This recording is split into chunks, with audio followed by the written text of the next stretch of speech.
नमस्कार दोस्तों, स्वागत है आप सभी का मेरे। तो जैसे कि आपको पता है, ये जो वीडियो सीरीज़ है ये पॉलिटेक्निक और ट्रिपल सी के स्टूडेंट के लिए है। तो आज हम पॉलिटेक्निक का यूनिट नंबर 5 ऑफिस एप्लीकेशन के बारे में पढ़ेंगे। इसके बारे में आगे पढ़ेंगे। इसके एक वीडियो में ये कवर नहीं होगा, तो इसके 2 या 3 वीडियो आएंगे। मैं कोशिश करूंगा कि वर्ड, एक्सेल, पावर पॉइंट के अलग अलग वीडियो आए। वर्ड के हो सकता है 2 वीडियो आए, क्योंकि इसमें टॉपिक ज़्यादा है। एक्सेल में थोड़े कम है, उसमें भी मेरे ख्याल से 2 वीडियो बन जाएंगे। पावर पॉइंट एक वीडियो में आपका कवर हो जाएगा, क्योंकि इसमें ज़्यादा टॉपिक नहीं।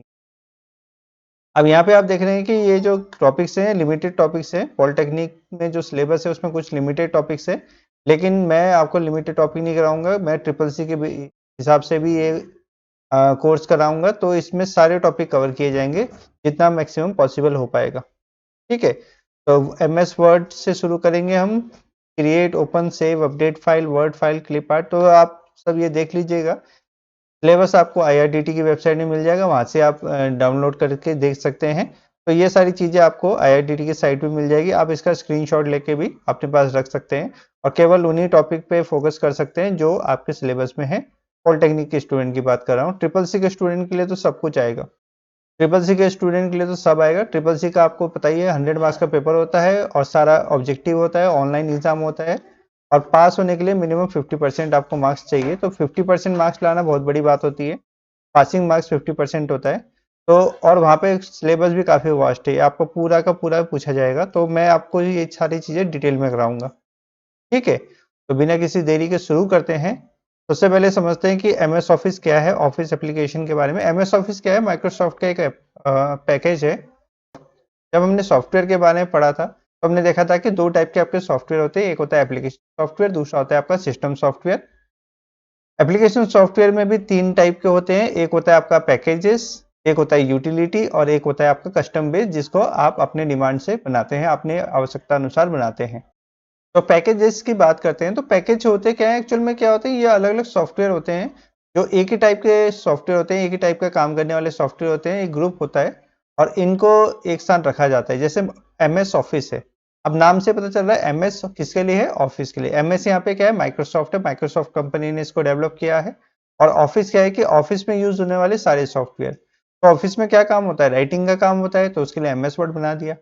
कैलकुलेशन होगा, सैलरी बनेगी, पैसा आएगा, पैसा जाएगा, तो उसके लिए एक्सेल बना दिया। फिर उसके बाद आपका क्या होगा कि आपको प्रेजेंटेशन देना पड़ेगा। आपने जो प्रोजेक्ट बनाई है उसके प्रोजेक्ट रिपोर्ट देने पड़ेंगे। आपने जो भी प्लान बनाए हैं, डिटेल्स बनाए हैं, डीपीआर बनाई है, उन सबकी रिपोर्ट देनी पड़ेगी। तो उसके लिए प्रेजेंटेशन देना पड़ेगा। तो उसके लिए आपका पावर पॉइंट हो गया। उसके अलावा डेटाबेस के लिए एमएस एक्सेस होता है। वेबसाइट क्रिएशन के लिए वन नोट होता है। इस तरीके से अलग अलग सॉफ्टवेयर उन्होंने एक पैकेज में बना दिया है। ठीक है, तो हम ऑफिस एप्लीकेशन में आप सबसे पहले देखेंगे एम एस वर्ड। ठीक है, तो सबसे पहले हम देखते हैं कि एम एस वर्ड को कैसे खोला जाता है। ठीक है, सबसे पहला काम हमारा यही होगा। तो उसके लिए हम क्या करेंगे, हम आ जाएंगे डेस्कटॉप में। तो अब हम आ जाते हैं अपने डेस्कटॉप में। अब अपने डेस्कटॉप में आपने सबसे पहले क्या देखना है कि आपके पास अगर एम एस वर्ड का आइकन है डेस्कटॉप में, तो खोलने का सबसे आसान तरीका है कि उसमें डबल क्लिक करो और आपका एम एस वर्ड आके खुल जाएगा। ठीक है, पहला तरीका तो ये है। दूसरा तरीका क्या है कि आपको यहाँ पे लिखना है सर्च बार में WORD वर्ड, और आपका वर्ड ऐप आपके सामने आ जाएगा और आपने एंटर करना है और वर्ड ऐप आपका खुल जाएगा। वर्ड का जो एप्लीकेशन है ये खुल जाएगा। तीसरा तरीका क्या है कि आप विंडो की के साथ R दबाएंगे। ठीक है, और यहाँ पे टाइप करेंगे WINWORD। विंडोज के लिए जो वर्ड है उसको खोलना है, तो आप लिखेंगे विन वर्ड और एंटर दबाएंगे तो आपका एम एस वर्ड खुल जाएगा। तो हमारे पास 3 तरीके हैं एम एस वर्ड को खोलने के लिए। पहला तरीका है, अगर आइकन दिख रहा है तो सबसे आसान तरीका है, उसमें डबल क्लिक करो, खुल जाएगा। लेकिन अगर आपको आइकन नहीं मिल रहा तो आपको कुछ नहीं करना, टाइप में जाना है और यहाँ पे आप एम एस वर्ड लिख दीजिए। सिर्फ वर्ड लिख दीजिए तब भी खुल जाएगा, एम एस वर्ड लिखेंगे तब भी खुल जाएगा। आप एम एस वर्ड लिखिए तब भी खुलेगा, और WORD वर्ड लिखेंगे तब भी। जो सबसे ऊपर आएगा वर्ड का आइकन, वर्ड का आइकन आपको ध्यान रखना है कि W बनाएगा पेज के साथ। तो इस तरीके से आप एंटर मारेंगे तो ये खुल जाएगा। और तीसरा तरीका क्या है कि आप सीधा विंडो R दबाइए, वहां पे टाइप कीजिए WINWORD। अच्छा, यहाँ पे आपको विन वर्ड पूरा टाइप करना पड़ेगा, यहाँ पे वर्ड लिख के नहीं चलेगा। और आप एंटर करेंगे तो ये खुल जाएगा, क्योंकि जो एम एस वर्ड की एग्जीक्यूटिबल फाइल होती है उसका नाम विनवर्ड है। तो रन में जनरली हम क्या करते हैं, एग्जीक्यूटिव फाइल का नाम देते हैं। तो एम एस वर्ड हमारा खुल गया है। अब हमारा सबसे पहला काम क्या होगा कि एक ब्लैंक डॉक्यूमेंट क्रिएट करना। ठीक है, तो इस तरीके से हमने ब्लैंक डॉक्यूमेंट क्रिएट कर दिया और ये आपको इंटरफेस मिलेगा। तो सबसे पहले हम स्टार्ट करते हैं इसके इंटरफेस से कि ये जो आपको पूरा का पूरा स्क्रीन दिख रहा है इसके अलग अलग पार्ट्स क्या है और उनके क्या नाम है। ठीक है, तो ये सबसे पहले जहाँ पे document one compatibility mode search sign in और ये आपका मिनिमाइज रिस्टोर और क्लोज का बटन आ रहा है, ये जो स्ट्रिप है, ये जो पट्टी है, इसको बोलते हैं टाइटल बार। ठीक है, टाइटल बार क्यों बोलते हैं? टाइटल मतलब उसका नाम। तो अभी हमने इसको सेव नहीं किया है तो बाय डिफॉल्ट एक नाम आ रहा है डॉक्यूमेंट वन से। ठीक है, तो टाइटल बार में क्या होता है आपका कि एक तो फाइल का नाम आता है, दूसरा कुछ शॉर्टकट है जैसे सेव है, अंडू, रीडू है। ठीक है, ऑटो सेव का ऑप्शन आ रहा है क्योंकि ये 2021 वर्जन है तो इसमें ऑटो सेव का ऑप्शन आता है। ऑटो सेव ये कहाँ होता है? क्लाउड में होता है, आपका जो माइक्रोसॉफ्ट का ड्राइव होगा उसमें जाके सेव होगा। ठीक है, और साइन इन का ऑप्शन आ रहा है, यहाँ पे आप साइन इन कर सकते हैं अपनी माइक्रोसॉफ्ट के आईडी से और आपके आईडी यहाँ पे शो होनी शुरू हो जाएगी और आपका डेटा ऑटोमेटिकली सेव होना शुरू हो जाएगा, ऑटो सेव ऑन हो जाएगा। अब इसमें तीन बटन दिख रहे हैं आपको, एक तो दिख रहा है मिनिमाइज, मिनिमाइज से क्या होगा? ये छोटा हो जाएगा। ठीक है, रिस्टोर से क्या होगा कि ये अपने ओरिजिनल साइज में आ जाएगा। ठीक है, ये जो बटन है आप मैक्सिमाइज में कन्वर्ट हो गया। ये जो बीच वाला बटन है ये डुअल बटन की तरह काम करता है, दो बटन की तरह काम करता है। एक होता है रिस्टोर डाउन, रिस्टोर डाउन मतलब ये एक अपने ओरिजिनल साइज में आ गया। ओरिजिनल साइज मतलब कि जब डेवलपर ने इसको डेवलप किया था, किसी ने बनाया था तो उसको उसने इसी साइज में बनाया था, छोटे साइज में बनाया था। ठीक है, और उसने एक ऑप्शन दिया कि स्क्रीन के साइज के अकॉर्डिंग ये बड़ा हो जाए, क्योंकि हमें पता नहीं है कि स्क्रीन का साइज क्या होगा। आपके कंप्यूटर का साइज, स्क्रीन का साइज 13 इंच भी हो सकता है और 130 इंच भी हो सकता है। जो हमारा कंप्यूटर का स्क्रीन है वो 13 इंच भी हो सकता है, 130 इंच भी हो सकता है, 300 इंच भी हो सकता है, काफी कोई भी साइज हो सकता है। तो जनरली क्या होता है, एप्लीकेशन मैक्सिमाइज में ही खुलते हैं, लेकिन अगर आपको एप्लीकेशन का साइज छोटा करना है तो पहले आप उसको रिस्टोर करेंगे, फिर अपने अकॉर्डिंग उसका साइज छोटा या बड़ा इस तरीके से कर सकते हैं। आप उसको किसी भी साइज में लेके आ सकते हैं। ठीक है, इसका एक और यूज है, आप साइड बाय साइड इसको लगा सकते हैं। वो कैसे लगाते हैं वो भी मैं आपको बताऊंगा। तीसरा आता है क्लोज, इसके बारे में ज़्यादा आपको बताने की जरूरत नहीं है। क्लोज मतलब आप इसमें क्लिक करोगे तो आपकी फाइल जो है वो क्लोज हो जाएगी। ठीक है, इसमें क्लिक करेंगे आपकी फाइल क्लोज हो जाएगी। अगर आपने कुछ चेंजेस किए हैं तो सेव के लिए पूछेगा, कुछ चेंजेस नहीं किया तो डायरेक्टली क्लोज हो जाएगा, कोई प्रॉब्लम क्रिएट नहीं होगी। अब नेक्स्ट जो है वो है आपका file, home, insert, draw, design, layout, reference, ये सारी चीजें। तो ये जो पूरा का पूरा एरिया है यहाँ से लेकर यहाँ तक नीचे तक, इसे बोलते हैं रिबन। अब ये रिबन है क्या? तो ये रिबन कुछ नहीं है, आपका मेन्यू है। ठीक है, जैसे आप किसी भी रेस्टोरेंट में जाते हैं, होटल में जाते हैं, तो ऐसा तो नहीं गए और सीधा खाना लेके आ गए कि ये खाओ। तो पहले आपको एक मेन्यू दिया जाएगा और उस मेन्यू में क्या होंगे? आपके ऑप्शन होंगे और वो ऑप्शन भी क्या होंगे? कैटेगराइज होंगे। जैसे आप लोग किसी भी रेस्टोरेंट में जाओगे तो पहले आपको मेन्यू मिलेगा, मेन्यू में मिलेगा स्टार्टर, फिर मिलेगा मेन कोर्स, फिर डेजर्ट मिलेगा, फिर कोल्ड ड्रिंक, चाइनीज अलग मिलेगा, इटालियन अलग मिलेगा, अलग अलग कैटेगरी है। तो वैसे यहाँ पे अलग अलग कैटेगरी है कि होम मतलब जो पहला स्क्रीन हो उसमें कौन कौन सी चीजें यूज होती है, जो चीजें सबसे ज्यादा यूज होती है। इंसर्ट, कोई भी चीज इंसर्ट करनी है, टेबल इंसर्ट करना है, पिक्चर इंसर्ट करना है, शेप, स्मार्ट आर्ट, ये सारी चीजें। ड्रॉ, कुछ भी आपने ड्रॉ करना है। डिजाइन, आपका जो पेज है, जो आप डॉक्यूमेंट बना रहे हैं उसका कैसा डिजाइन हो, कौन से कलर्स हो, वाटरमार्क, पेज कलर, ये सारी चीजें। लेआउट, लेआउट, मार्जिन, ये सारी चीजें इस तरीके से मेन्यू के अंदर रखी गई है। पहले क्या होता था, ये ड्रॉप डाउन मेन्यू होते थे, जैसे ये आपको दिख रहा है, ये नीचे आ रहा है। लेकिन उसके साथ दिक्कत क्या थी कि उसमें आप इस तरीके से छोटे छोटे इमेज नहीं लगा सकते थे, जिसे हम आइकन भी बोलते हैं। तो इमेज ना लगाने के कारण क्या दिक्कत आती थी कि केवल वही आदमी इन चीज़ों को आसानी से चला सकता था जिसको इंग्लिश आती थी। सिंपल से एग्जांपल लेते हैं, आप किसी रेस्टोरेंट में गए जहाँ पे सारी चीज़ें चाइनीज़ में लिखी है। अब चाइनीज़ में लिखी है तो आप क्या कुछ ऑर्डर कर पाओगे क्या? या तो आपको चाइनीज़ आनी चाहिए, अगर चाइनीज़ नहीं आती तो आप कुछ ऑर्डर ही नहीं कर पाओगे। लेकिन अब क्या है कि उस रेस्टोरेंट वालों ने क्या किया, देखा कि लोग तो यार चाइनीज़ पढ़ नहीं पा रहे, तो हम क्या करते हैं, हर डिश के आगे उसकी फ़ोटो लगा देते हैं। तो आदमी डिश की फ़ोटो देख के ही कुछ ऑर्डर कर लेगा। ठीक है, तो वैसे इन्होंने क्या किया कि अब इन्होंने इनके नाम हटा दिए, नाम बिल्कुल गायब कर दिया और उसके आइकन्स लगा दिए। ठीक है, ठीक है, कहीं कहीं आपको नाम भी मिल जाएंगे जैसे टेबल, पिक्चर, कहीं कहीं नाम भी मिल जाएंगे और कहीं कहीं आइकन मिल जाएंगे। वो चीज़ें जो काफ़ी ज़्यादा यूज़ होती है, जिसके साथ लोग फैमिलाइज हो गए हैं, माइक्रोसॉफ्ट को लगता है कि यार लोगों को पता ही है, इसके बारे में तो पता ही होगा, तो उसके सामने से नाम हटा दिए हैं। कुछ चीज़ें जो थोड़ी अलग है, थोड़ी नई है, उनके सामने नाम भी है और उसका इमेज भी है। ठीक है, तो ये आपका मेन्यू है और इसी मेन्यू को इस तरीके से बना दिया है, in the form of ribbon बना दिया है, एक रिबन की तरह बना दिया है, तो इसीलिए इसको रिबन कहा जाता है। ठीक है, ये आपको पता होना चाहिए कि अब ये मेन्यू नहीं है, इसको हम क्या बोलेंगे, रिबन बोलेंगे। है तो मेन्यू, काम भी वही करेगा, लेकिन क्या है, रिबन की फॉर्म में है, तो इसको रिबन कहा जाता है। इस वाले बटन से आप इसको मिनिमाइज कर सकते हैं और यहाँ पे पिन का है, तो पिन करेंगे तो आपका रिबन इस तरीके से फिक्स हो जाएगा, दोबारा आ जाएगा। ठीक है, आपको इतना ज़्यादा पसंद नहीं है तो आप सिर्फ मेन्यू देख के काम कर सकते हैं, तो आप सिर्फ मेन्यू रहने देंगे। और अगर आपको लगता है नहीं पूरा रिबन खुला होना चाहिए, तो आप यहाँ पे क्लिक करेंगे तो ये यहाँ के फिट हो जाएगा।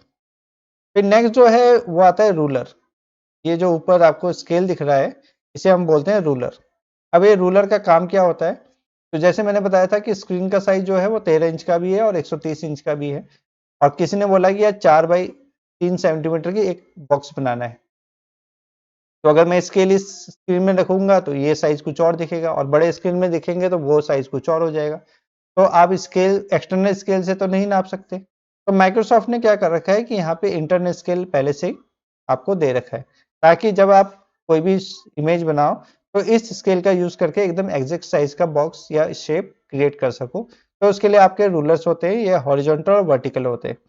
अगर आपको यही नहीं दिख रहे तो आप व्यू में जाओगे ऊपर, और व्यू में जाके आपको यहाँ पे रूलर का ऑप्शन मिल जाएगा, इसमें क्लिक करोगे तो रूलर हट जाएंगे और दोबारा क्लिक करोगे तो रूलर आ जाएंगे। ठीक है, तो आप कोशिश करें कि रूलर हमेशा रहे, तो आपको पेज की सेटिंग करने में, पेज को बड़ा करने में, छोटा करने में, मार्जिन सेट करने में काफी ज्यादा आसानी होती है।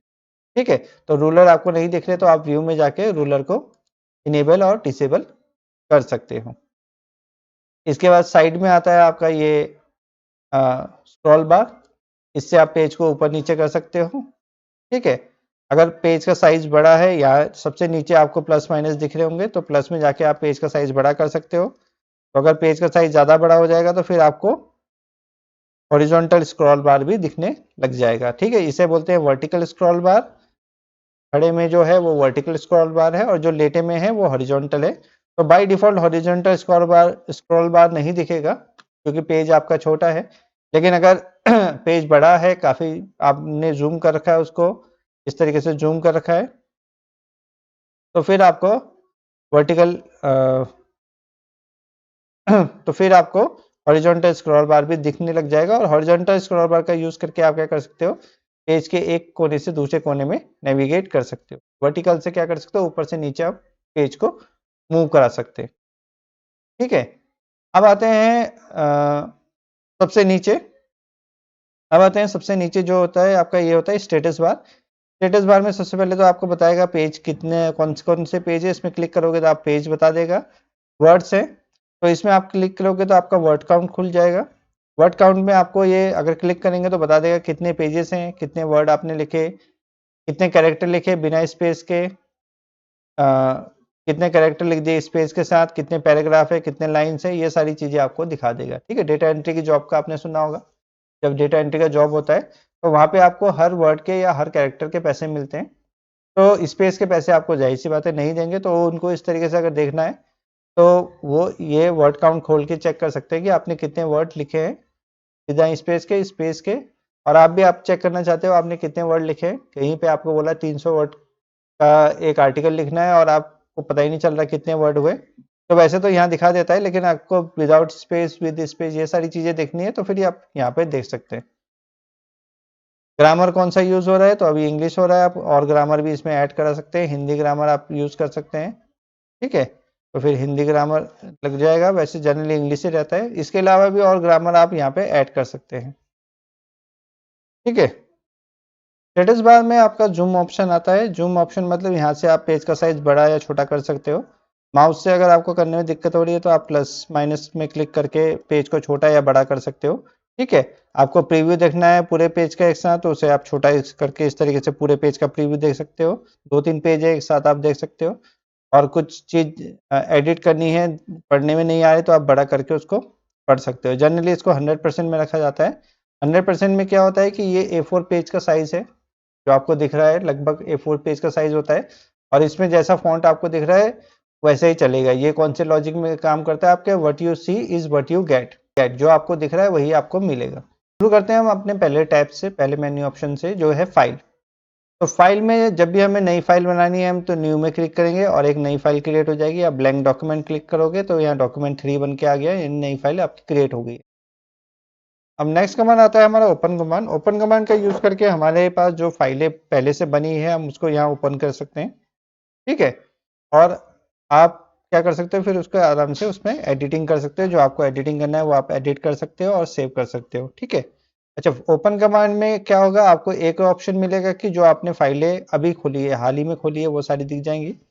दूसरा क्या है कि आप दिस पीसी में जाके इस तरीके से ढूंढ सकते हो अपनी फाइलों को। और सबसे अच्छा ऑप्शन क्या होता है, आप ब्राउज में क्लिक करो। ब्राउज में क्लिक करने के बाद इस तरीके से ओपन फाइल डायलॉग बॉक्स खुल जाएगा, ठीक है। अब ये ओपन फाइल डायलॉग बॉक्स क्या होता है, पहले तो समझते हैं डायलॉग बॉक्स क्या होता है। दो टाइप के बॉक्स जनरेट होंगे, एक होता है डायलॉग बॉक्स और दूसरा होता है मैसेज बॉक्स। यानी जैसे मैं कहीं और क्लिक करता हूँ तो ये क्लिक करने नहीं दे रहा है, ठीक है। तो ये डायलॉग बॉक्स है। डायलॉग बॉक्स क्या होता है, डायलॉग का मतलब क्या होता है, जैसे मैं किसी से बात कर रहा हूँ, दो लोग बात कर रहे हैं, तो आप उस कम्युनिकेशन को बीच में छोड़ नहीं सकते, ठीक है। लेकिन अगर मैं किसी को मैसेज कर रहा हूँ और दूसरे ने मुझे मैसेज किया है तो ऐसा जरूरी नहीं कि मैं उसी टाइम उसका रिप्लाई करूँ, मैं थोड़ा सा रुक के रिप्लाई कर सकता हूँ। लेकिन अगर आप किसी से फोन में बात कर रहे हो और दूसरा बात कर रहे हो और आप सुन रहे हो एकदम गुम हो गए तो कुछ अजीब सा हो जाएगा। वैसे डायलॉग बॉक्स होता है। अभी मैं कंप्यूटर के साथ डायलॉग में हूँ, तो अगर मैं कहीं और क्लिक करने की कोशिश करूंगा तो ये मुझे क्लिक करने नहीं देगा। मैं क्लिक कर रहा हूँ लेकिन क्लिक नहीं हो पा रहा है, क्यों, क्योंकि मैं कंप्यूटर के साथ अभी डायलॉग में हूँ। तो ये ओपन फाइल डायलॉग बॉक्स खुल जाएगा। इसका नाम याद रखिएगा, ओपन फाइल डायलॉग बॉक्स होता है, ये मैसेज बॉक्स नहीं होता। मैसेज बॉक्स अभी दिखा देंगे आपको क्या होता है, ठीक है। तो ये ओपन फाइल डायलॉग बॉक्स है।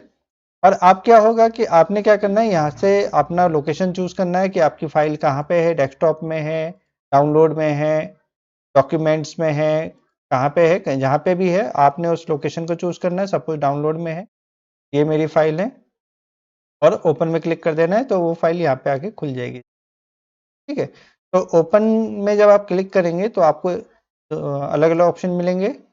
आपके पास जो रिसेंट डॉक्यूमेंट है वो, रिसेंट फोल्डर आपने जो खोले वो, इस पीसी खोलेंगे तो पूछेगा इस कंप्यूटर में लोकेशन, आप ऊपर क्लिक करेंगे तो लोकेशन चेंज हो जाएगी।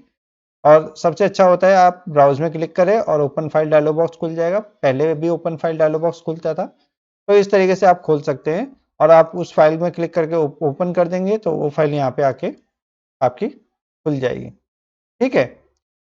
तो नेक्स्ट ऑप्शन आता है आपका सेव। अब हमने कोई भी काम किया तो आपको क्या करना है, उस फाइल को सेव करना है। अब आप देख रहे हैं मैं क्लिक कर रहा हूँ सेव में, लेकिन खुल जा रहा है सेव एज, ठीक है। तो सेव और सेव एज एक जैसे ही होते हैं, दोनों काम फाइल को सेव करना होता है। फर्क क्या होता है अभी आपको बताएंगे। अब आपसे पूछा जा रहा है कि फाइल सेव करनी है तो कहाँ करनी है। तो रिसेंट डाउनलोड खोला था तो वो बोल रहे हैं आप डाउनलोड आपने खोला था तो क्या पता आप वहीं सेव करना चाहे। जैसे पेन ड्राइव से अगर मैंने फाइल खोली है तो कंप्यूटर ये सोचेगा कि यार आपने पेन ड्राइव से खोली है तो पेन ड्राइव में सेव करना चाहेंगे।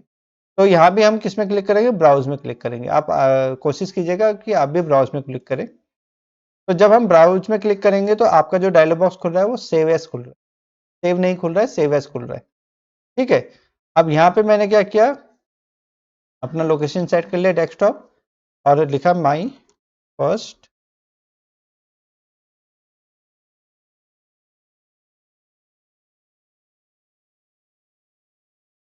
माई फर्स्ट फाइल, और यहाँ पे मैंने ओके करके फाइल को सेव कर दिया। तो आप देख सकते हो ऊपर डायलॉग बॉक्स में मेरा नाम आ गया है जो इस नाम से मैंने फाइल सेव की है। अच्छा, इसको मैं मिनिमाइज कर देता हूँ।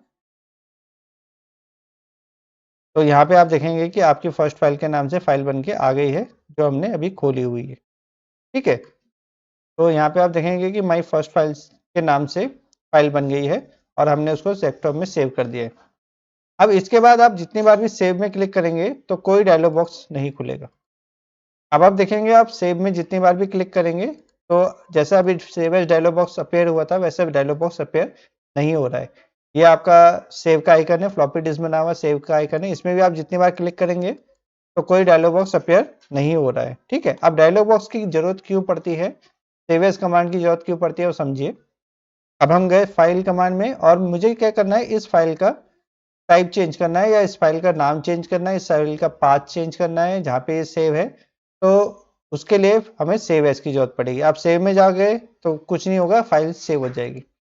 आपको डायलॉग बॉक्स चाहिए तो आप सेव एज में जाओगे और ब्राउज में जाओगे। अब ब्राउज में जाके हम क्या क्या कर सकते हैं, सबसे पहले तो मैं इस फाइल को एज ए पीडीएफ सेव कर सकता हूँ। ठीक है, पीडीएफ क्या, आपके पास अलग अलग ऑप्शन है, आप अलग अलग ऑप्शन में कर सकते हैं। तो मैं इसको एज ए पीडीएफ सेव कर सकता हूँ और मैं एज ए पीडीएफ डेस्कटॉप में ही सेव कर रहा हूँ। आप ऊपर जरूर देख लीजिएगा आपकी फाइल कहाँ सेव हो रही है और आप सेव कर देंगे। दूसरा क्या होगा, ये डेस्कटॉप में पीडीएफ बन गया, आपका पीडीएफ बन के आ गया। अगर हम डेस्कटॉप में आते हैं तो आप देखेंगे यहाँ पे पीडीएफ फाइल बन गई है। तो पीडीएफ फाइल बनाने के लिए अगर आपके पास 2007 से ऊपर का ऑफिस का वर्जन है तो आपको अलग से कोई सॉफ्टवेयर नहीं चाहिए। आप फाइल में जाएंगे, सेव एज में चले जाएंगे और ब्राउज में जाके फाइल का नाम बदले ना बदले, नीचे आपको ऑप्शन मिल जाएगा पीडीएफ का, आप इसको आराम से पीडीएफ बना के सेव कर सकते हैं। ठीक है, दूसरा क्या है कि आपने फाइल बनाई, ये फाइल मैंने बनाई और इसको क्लोज कर दिया, काम कुम किया, क्लोज कर दिया। अब मुझे पता ही नहीं चल रहा है मैंने फाइल कहाँ बनाई थी, कहाँ सेव की थी। तो आप क्या करोगे, एमएस वर्ड खोलोगे। ठीक है, उसके बाद आपकी फाइल सबसे ऊपर दिख जाएगी जो अभी आपने बनाई थी, आप इसको खोलोगे और आपको देखना है कि अब ये कहाँ पे सेव है। तो आप फाइल में जाओगे और सेव एज में जाओगे और फिर ब्राउज में क्लिक करोगे तो आपको ये पूरा पाथ दिखा देगा कि ये कहाँ पे सेव है। ठीक है, तो कहाँ पे सेव है, यूजर के अंदर, सुशील थापा फोल्डर के अंदर, डेस्कटॉप के अंदर ये सेव है। तो आपको दिखा भी देगा ये कहाँ पे है। अब आप यहाँ से क्या कर सकते हो, इसका पाथ चेंज कर सकते हो, इसका नाम चेंज कर सकते हो, टाइप चेंज कर सकते हो, कुछ भी कर सकते हो। ठीक है, तो सेव एज डायलॉग बॉक्स से क्या होता है, फायदा क्या है कि आपने जब फाइल सेव कर दी तो सेव एज का यूज करके आप देख सकते हो आपकी फाइल कहाँ सेव है।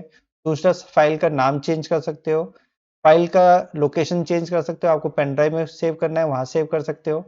फाइल का टाइप चेंज कर सकते हो, पीडीएफ बनाना है, एक्सएमएल बनाना है, जो भी आपको बनाना है वो कर सकते हो। अच्छा, एक और चीज है, सेव एज कमांड का एक और यूज होता है, कौन सा, इसमें जब हम टाइप सेव करते हैं, यहाँ पे आपको सेव एज टाइप मिल रहा है, तो एक मिल रहा है वर्ड 97 2003 डॉक्यूमेंट। अब ये इसका यूज क्या है समझ लेते हैं। तो होता क्या है कि मैं जो वर्जन यूज कर रहा हूँ ये है 2021 और ज्यादातर लोगों के कंप्यूटर में कौन सा वर्जन है, 2007 है।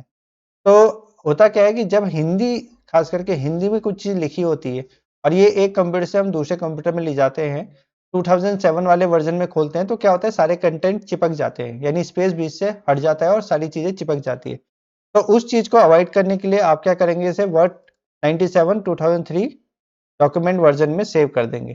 तो इससे सेव करने से क्या होगा कि आप यहाँ पे भी देखेंगे डेस्कटॉप में तो आपको दोनों का आइकन अलग अलग दिख रहा होगा। तो अलग अलग क्यों दिख रहा है, क्योंकि ये 2021 वर्जन में है, ये आपका 93 यहाँ पे लिखा भी आ रहा है, देखो वर्ड 97 2003 डॉक्यूमेंट में है। यानी ये पुराने वर्जन में भी खुल सकता है। ठीक है, यानी पुरानी वर्जन की फाइलें नए वर्जन में आराम से खुल जाएंगी, लेकिन नई वर्जन की फाइलें पुराने वर्जन में खुलने में कुछ प्रॉब्लम क्रिएट कर सकती है। तो अगर आपको लगता है कि यार आपने जो फाइल बनाई है ये पुराने वर्जन में खुलनी है या खुल सकती है, तो आप इसको फिर 97 2003 डॉक्यूमेंट वर्जन में सेव कीजिए। तो उससे क्या होगा, आपके जो कंटेंट है वो खराब नहीं होंगे, चिपकेंगे नहीं और आपको डबल मेहनत करने की जरूरत नहीं पड़ेगी, क्योंकि आप इसमें वापस लेके आएंगे तो वो चिपके हुए आएंगे, ऐसा नहीं है कि ठीक हो जाएगा। ठीक है, अब नेक्स्ट आता है हमारा प्रिंट कमांड। प्रिंट कमांड बहुत इंपॉर्टेंट होता है क्योंकि आपने काम किया है और उसका प्रिंट आउट आपको ले जाना है, जो कि हार्ड कॉपी है, कहीं पे आपको हार्ड कॉपी ले जानी है तो उसके लिए आपको प्रिंट आउट निकालना आना चाहिए। तो प्रिंट कमांड में सबसे पहले आप यहाँ देखेंगे नंबर ऑफ कॉपीज आएगा। नंबर ऑफ कॉपीज को अभी आगे समझेंगे, ये रिलेटेड है आपका सेटिंग वाले कमांड से। अच्छा, इसमें सबसे पहले हम देखते हैं कि प्रिंटर चूज करना है आपने, अपने प्रिंटर केयरफुली चूज करना है। अगर हम किसी ऑफिस में है जहाँ पे कलर प्रिंटर भी है, आपका ब्लैक एंड व्हाइट प्रिंटर भी है और फोटो पेपर प्रिंटर भी है, यानी फोटो के पेजेस लगे हैं उसमें, ग्लॉसी पेजेस लगे हैं, तो आपने केयरफुली चूज करना है कि आप किस प्रिंटर में कमांड दे रहे हैं, किस टाइप का कमांड दे रहे हैं। अगर आपको कलर प्रिंट आउट देना है तो आप कलर प्रिंटर चूज करें, अगर आपको फोटो पेपर में प्रिंट आउट देना है तो आप फोटो पेपर चूज करें, क्योंकि गलत प्रिंटर चूज करोगे तो क्या होगा, वेस्टेज ऑफ एफर्ट होगा और वेस्टेज ऑफ पेपर होगा, जो कि जाहिर सी बात है कोई बर्दाश्त नहीं करेगा। तो यहाँ आपने केयरफुली चूज करना है कि आपका कौन सा प्रिंटर है जो भी प्रिंटर होगा अगर वो ऑफलाइन होगा तो उसके नीचे ऑफलाइन आएगा, अगर वो रेडी होगा तो इस तरीके से रेडी लिखा आएगा उसके नीचे। तो आपने ये भी चेक कर लेना है कि आपका प्रिंटर रेडी है या नहीं है। ऐसा नहीं कि कमांड दे दिया और वेट कर रहे हैं आएगा आएगा, वहाँ पता चला प्रिंटर ही ऑन नहीं है। ठीक है, इसके बाद नेक्स्ट कमांड आता है आपका सेटिंग में कि क्या प्रिंट करना है। तो पहला अभी बाय डिफॉल्ट सिलेक्ट होता है सिलेक्ट ऑल पेजेस, यानी जितने पेजेस है सबको प्रिंट करना है। दूसरा होता है प्रिंट करेंट पेजेस। अब ये जो करंट पेज है ये काफ़ी ज़्यादा समझने वाली चीज़ है। इसको समझते हैं कि करंट पेज होता क्या है। इसके लिए हम वापस आ जाते हैं अपने पेज में। ठीक है, मैं क्या कर रहा हूँ, इस चीज़ को कंटेंट को कॉपी करके 2-3 पेज क्रिएट कर दे रहा हूँ। ठीक है, तो अब हमारे पास काफ़ी ज़्यादा पेजेस हो गए हैं, आप देख सकते हैं। ठीक है, अब करंट पेज होता क्या है उसको समझते हैं। करंट पेज वो नहीं होता जो आपको स्क्रीन में दिख रहा है। करंट पेज होता है जहाँ पे आपका कर्सर है, करंट पोजीशन में ये कर्सर है। अब कर्सर क्या होता है, ये जो आई दिख रहा है आपको, ये जो मूव करते हुए दिख रहा है, इसे बोलते हैं कर्सर। ये जो एरो दिख रहा है ये बोलते हैं, इसे बोलते हैं पॉइंटर, माउस पॉइंटर। और ये जो आई है इसे बोलते हैं कर्सर। और कर्सर लोकेशन से ही आप काम करना शुरू करते हो। जहाँ आपका कर्सर लोकेशन होगा, जहाँ पे कर्सर होगा वहीं से आपकी टाइपिंग स्टार्ट होगी। और जिस पेज में आपने क्लिक किया है वही आपका करंट पेज होगा। अभी मैं पहले पेज में हूँ और मैंने पहले पेज में क्लिक किया है। अब मैं क्या करता हूँ, स्क्रॉल करते करते मैं सपोज नीचे आ गया। ठीक है, इस वाले पेज में आ गया। ये पेज नंबर कौन सा है, मैं यहाँ से चेक कर लेता हूँ। तो अभी मैं पेज नंबर 8 में हूँ। ठीक है, पेज नंबर 8 में आ गया। अब मैं क्या करता हूँ, मैं प्रिंट कमांड देता हूँ। आप प्रिंट कमांड में आ गए। ठीक है, आप फाइल में गए, आपने प्रिंट कमांड में क्लिक किया और आप बोलते करंट पेज प्रिंट हो जाए। और अभी हम कौन सा देख रहे थे, 8 नंबर का पेज देख रहे थे। और आपको क्या लगेगा कि 8वां नंबर ही आपका करंट पेज है, जबकि वो नहीं है। करंट पेज कौन सा है हमारा, पहला नंबर का है, क्योंकि हमारा कर्सर वहाँ है। तो अगर आपको क्या ध्यान रखना है कि जब आप प्रिंट कमांड दो और जिस पेज का देना है वहाँ पे आपको एक बार क्लिक जरूर करना है, ताकि वो करंट पेज बन पाए। ठीक है, 400 पन्ने हैं, 400 पन्ने में से मुझे एक ही पेज चाहिए। तो आपको या तो पेज नंबर याद होना चाहिए, आप यहाँ पे लिख दो कि 8वां प्रिंट करना है मुझे। ठीक है, या फिर करंट पेज अगर आप दे रहे हो तो उस पेज में एक बार क्लिक जरूर कर दे प्रिंट कमांड देने से पहले। नहीं तो क्या होगा, जहां पे कर्सर होगा वो किसी पेज में हो सकता है और वहां से वो पेज आपका आ जाएगा। ठीक है, फिर आप परेशान हो जाओगे, यार मैं क्या प्रिंट दे रहा हूँ, क्या प्रिंट निकाल रहा है। ठीक है, तो वो प्रिंटर की गलती नहीं, वो आपकी गलती होगी कि आपने करंट पेज उस पेज को क्लिक नहीं की, उस पेज को नहीं बनाया जिस पेज का आपको प्रिंट आउट चाहिए। दूसरा आता है पेजेस। आपको कौन से पेज चाहिए, तो आप कमांड कैसे दे सकते हो, 1 4 7 9 बढ़ते क्रम में जो जो पेज आपको चाहिए वो दे सकते हो। अच्छा, मुझे रेंज में चाहिए, मुझे चाहिए पेज नंबर 2 से 7, तो आप ऐसे दे सकते हो। अच्छा, ऐसे भी दे सकते हैं 1 2 5 और 5 से 8, इस तरीके से भी हम रेंज दे सकते हैं। तो आप अलग अलग तरीके से रेंजेस दे सकते हो। तो ये जो इन्फॉर्मेशन वाला आइकन है इसके ऊपर आप माउस कर्सर लाओगे तो आपको बता देगा किस तरीके से आप रेंजेस या पेजेस नंबर दे सकते हो। अब आपको यहाँ पेजेस में एक चीज़ का ध्यान रखना है कि अगर मैं लिखता हूँ कि प्रिंट करो 1 से लेकर 5 तक, तो यहाँ नंबर ऑफ कॉपीज कितनी रखी जाएंगी। ठीक है, तो अगर मैं 1 से 5 तक पेज प्रिंट कर रहा हूँ तो नंबर ऑफ कॉपी मैं रखूंगा हमेशा 1 की रखूंगा, क्योंकि मुझे हर पेज की एक कॉपी चाहिए।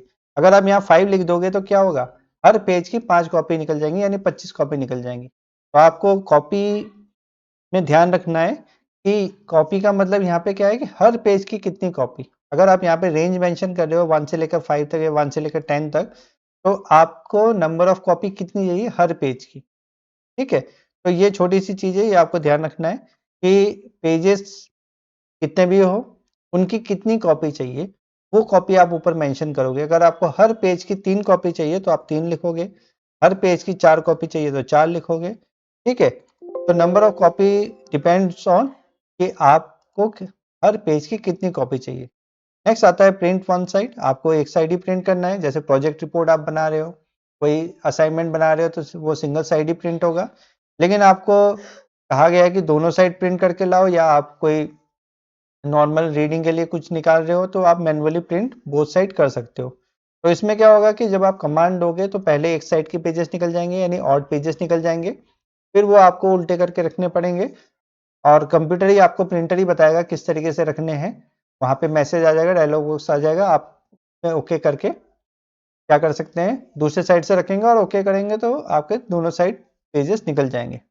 नेक्स्ट आता है आपका कॉलेटेड। कॉलेटेड कमांड का मतलब क्या होता है कि जब हम प्रिंट आउट निकाले तो वो किस फॉर्म में निकले, वो एक सेट की फॉर्म में निकले। जैसे कि नंबर ऑफ कॉपीज जब हम बढ़ाएंगे तब इसका यूज होता है जनरली। तो अगर मैं 3 कॉपी बना रहा हूं तो आपकी जो 3 कॉपी है ये कैसे निकले, तो सेट के फॉर्म में निकले, यानी 1 2 3 4 5, फिर 1 2 3 4 5, फिर 1 2 3 4 5 ऐसे निकले। या आप चाहते हैं कि अनकॉलेटेड निकले, यानी कि पहले 1 नंबर के सारे पेज निकले, फिर 2 नंबर के सारे निकले, फिर 3 नंबर के सारे निकले। तो जनरली तो ये कॉलेटेड ही होता है, लेकिन अगर आपको अनकॉलेटेड फॉर्म में चाहिए तो आप अनकॉलेटेड फॉर्म में निकाल सकते हैं और बाद में उसका सेट बना सकते हैं। ठीक है। नेक्स्ट आता है पोर्ट्रेट मोड। तो पेज अगर खड़े फॉर्म में है तो पोर्ट्रेट है, अगर आपको लैंडस्केप फॉर्म में चाहिए तो आप लैंडस्केप में कर सकते हैं। आपका डेटा थोड़ा बहुत उसी हिसाब से सेट हो जाएगा। तो जैसी आपकी रिक्वायरमेंट है, आपको पेज खड़े में चाहिए तो आप पोर्ट्रेट मोड में रखेंगे, और अगर लेटे में चाहिए तो आप लैंडस्केप मोड में को चेंज कर सकते हैं। आपका डेटा उसी हिसाब से एडजस्ट हो जाएगा। ठीक है। यहाँ क्योंकि नॉर्मल टेक्स्ट लिखा है तो ज़्यादा दिक्कत नहीं आ रही, लेकिन अगर इसमें इमेजेस और टेक्स्ट होते तब आपको प्रॉब्लम आती। तो ये चीज़ हम पहले ही सेट करेंगे, वो मैं अभी आपको बताऊंगा। फिर आता है पेज का साइज। तो जनरली हम जो पेज साइज यूज करते हैं वो A4 करते हैं। तो आप कोशिश ये कीजिएगा कि यहाँ से A4 सिलेक्ट कर ले, बाय डिफॉल्ट लेटर ही सिलेक्टेड आता है। मार्जिन आपको कैसा चाहिए, तो नॉर्मल मार्जिन चाहिए। अगर आपको पेज बचाना है तो आप नैरो में जा सकते हैं, वो भी अभी आपको हम बताएंगे। तो ये आपका प्रिंट कमांड है, इसमें ज़्यादा कुछ ऐसा होता नहीं है, नॉर्मल आपका प्रिंट है। ध्यान क्या रखना है, प्रिंटर कौन सा सिलेक्ट करना है। दूसरा, करंट पेज के केस में सिलेक्ट ध्यान रखना है कि आपका कर्सर कहाँ पे है। नेक्स्ट आता है कि नंबर ऑफ कॉपीज। तो नंबर ऑफ कॉपीज में हमेशा ध्यान रखा जाएगा कि हर पेज की कितनी कॉपी चाहिए। ऐसा नहीं कि 1 से 5 है तो 5 कॉपी लिख देंगे, तो फिर 25 पेज आ जाएंगे। ठीक है। तो नंबर ऑफ कॉपीज किस पे डिपेंड करेगा कि हर पेज की कितनी कॉपी चाहिए। ठीक है। बाकी ये आपका ओरिएंटेशन और साइज हम पहले सिलेक्ट कर लेंगे, वो अभी हम आपको बताएंगे नेक्स्ट टॉपिक में। ठीक है। तो अब हम अपने फाइल बनाना शुरू करेंगे, अपने MS वर्ड में काम करना शुरू करेंगे। लेकिन MS वर्ड में क्योंकि आप देख रहे हैं हमारे पास एक ब्लैंक पेज है, तो जब भी हम ब्लैंक पेज में काम करते हैं तो हम क्या करते हैं, जैसे आप लोगों को अगर व्हाइट पेज में काम करने के लिए कहा जाएगा तो आप क्या करोगे, पेंसिल से स्केल लेके पेंसिल से मार्जिन बना दोगे, ताकि आपका जो काम है वो एक पर्टिकुलर मार्जिन में रहे। दूसरा, पेज का साइज देखोगे आप किस साइज का है, उसी हिसाब से काम करोगे। तो यहाँ भी हम क्या करेंगे, सबसे पहले अपने पेज का मार्जिन, उसका साइज सिलेक्ट कर लेंगे। ठीक है। तो सबसे पहले हम किस में क्लिक करेंगे, लेआउट में क्लिक करेंगे। और लेआउट में क्लिक करने के बाद सबसे पहले आपने क्या करना है, A4 साइज सिलेक्ट कर लेना है अपने पेज का, क्योंकि जो हम प्रिंट आउट निकालते हैं, जो हमारे पास प्रिंट आउट के लिए पेजेस अवेलेबल होते हैं, वो जनरली A4 साइज ही होते हैं। नेक्स्ट आता है आपका मार्जिन। तो बाय डिफॉल्ट यहाँ पे नॉर्मल मार्जिन सिलेक्ट होता है, तो आप इसको छेड़ेंगे नहीं। लेकिन हाँ, अगर आप कुछ टाइप कर रहे हो और आपको लगता है कि यार एक पेज में आ सकता है, तो आप नैरो मार्जिन भी यूज कर सकते हो। ठीक है। वैसे नैरो मार्जिन भी इतना बुरा नहीं होता, लेकिन नॉर्मल ज़्यादा सही रहता है। तो आप नैरो मार्जिन चूज कर सकते हो। इसमें आपका मार्जिन चारों कोने से आधा आधा इंच का हो जाएगा। नॉर्मल में क्या हो जाएगा, चारों कोने से एक एक इंच का मार्जिन हो जाएगा, जितना आपको यहाँ पे दिख रहा है। ठीक है। अब वापस आ जाते हैं हम होम में। हमारा पेज सेट हो गया है, उसका मार्जिन सेट हो गया है, यानी साइड का एक बॉर्डर सेट हो गया है कि उस एरिया में कुछ लिखा नहीं जाएगा, ताकि जब हम प्रिंट निकालेंगे तो वो कटेगा नहीं, साइड साइड से कटेगा नहीं। ठीक है। अब आ जाते हैं हम अपने होम टैब में, जो सबसे पहला टैब है। तो होम टैब में आप जब भी टाइप करोगे तो टाइप करने से पहले यहाँ पे आपको दिख रहा है फॉन्ट। फॉन्ट मतलब लिखने का स्टाइल, किस तरीके से लिखा जाए। तो यहाँ पे ना सिर्फ फॉन्ट का साइज है, बल्कि उसका स्टाइल भी है कि किस तरीके से वो लिखेगा। आप जिस तरीके का फॉन्ट सेलेक्ट करोगे, उसी तरीके का आपको यहाँ पे आउटपुट नजर आएगा। ठीक है। तो आप यहाँ से जो भी फॉन्ट आपको पसंद आता है वो आप चूज कर सकते हो। यहाँ पे आपको काफी ज्यादा फॉन्ट मिल जाएंगे। ठीक है। मैंने अपने कंप्यूटर में हिंदी के फॉन्ट भी इंस्टॉल किए हैं, तो आप भी कर सकते हैं। उसके लिए कुछ नहीं करना, आपको फॉन्ट डाउनलोड करना है, फॉन्ट की फाइलें डाउनलोड करनी है और उसको डबल क्लिक करना है। तो इंस्टॉल का ऑप्शन आता है, वहाँ पे इंस्टॉल में क्लिक करेंगे तो आपका फॉन्ट इंस्टॉल हो जाएगा और यहाँ पे आपको आके दिख जाएगा।